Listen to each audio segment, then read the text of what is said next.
Random Ducks is one of the busiest dockyards on all the island of summer. It's where ships and send cranes alike are busy every day of the year. But poor Cranky the crane never gets a nap. He never gets to sleep early. He works all the time, and his only company are the gulls that settle on his arm. The Cranky is always cranky. Oh boy there, Cranky. Right, Salty? Where have you been?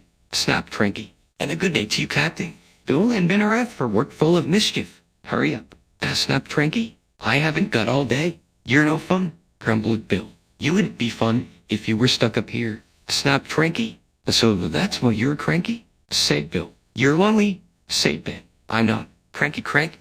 So it's company you'd be needing, said Salty. Reminds me of a lonely old Grand Banks lighthouse keeper. Not another one of your stories, cried Cranky. Oh please, Salty. They chat. We haven't heard it. 'Twas in the middle of a wee naughty storm. Salty began, the likes of which you see once in a lifetime.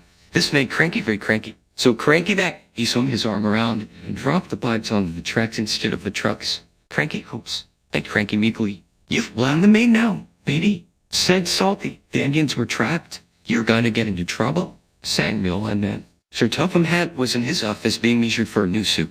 When he heard the news, he left immediately for the docks. Sir Topham Hatt knew that delay at the docks could cause trouble. You have made a terrible mess, Cranky, he said sternly. I'm sorry, sir, Cranky whispered. You Indians will have to stay here tonight until Harvey clears up this mess in the morning. Cranky's heart sank as Salty uttered those fateful words. That reminds me of a story. It was a bitter cold winter. The brave little ship was stuck until the ice melted the next spring.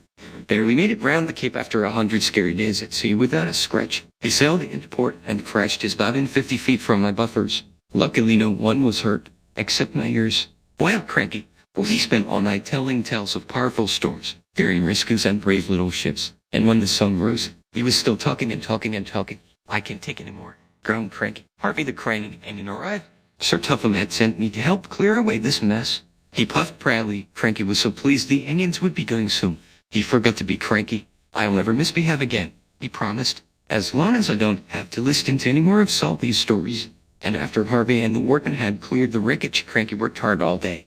He carefully loaded the trucks, helped speed the Indians on their way, and he said please and thank you. This is new, Optimus. But he had spoken too soon. Cranky couldn't help himself. It was nice while it lasted, I said Percy, and all the Indians laughed. But Cranky was still cranky.